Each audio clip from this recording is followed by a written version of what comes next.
Qui n'a jamais vu ce livre avec sa couverture orange vif et son titre, disons-le, plutôt direct? Aujourd'hui, on va aller au-delà de la simple provocation pour vraiment décortiquer la philosophie qui se cache derrière ce best-seller planétaire. C'est quand même la grande question. Comment un livre avec un titre pareil, un titre aussi cru, a-t-il pu se retrouver en tête des ventes partout dans le monde et être salué par la critique? C'est ce paradoxe qui est super intéressant.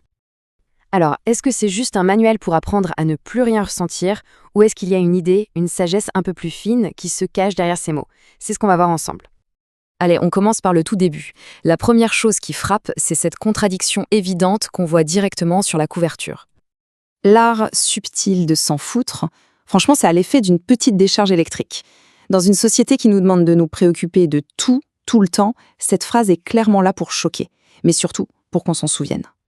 Le premier réflexe, c'est de se dire « Ok, c'est un guide pour devenir un parfait cynique, pour se détacher de tout. » Mais en réalité, l'auteur se sert de ce malentendu comme d'un hameçon pour nous présenter sa vraie philosophie. Bon, entrons dans le vif du sujet. Ça veut dire quoi, au juste, s'en foutre dans ce contexte? Parce que ce n'est pas du tout ce qu'on imagine. Et voilà, tout est là. L'idée, ce n'est absolument pas de devenir indifférent à tout, c'est de choisir d'être indifférent à ce qui n'a pas d'importance.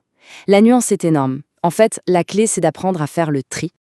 Autrement dit, s'en foutre, ça devient une sorte de filtre. C'est un outil pour dire non à tout le bruit de fond, à toutes les distractions, à toutes ces petites angoisses qui nous pompent notre énergie.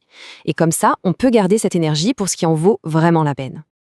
D'accord, on a compris le principe, mais alors pourquoi parler d'un art et en quoi est-ce que c'est subtil? C'est le deuxième point essentiel à comprendre. Le mot art n'est pas là par hasard. Ça sous-entend que ce n'est pas juste une réaction impulsive, un simple j'en ai marre. Non, c'est une vraie compétence, quelque chose qu'on travaille, qu'on affine. C'est toute la différence entre un rejet brutal et un choix réfléchi. Et cet art, on peut le décomposer en 3 temps.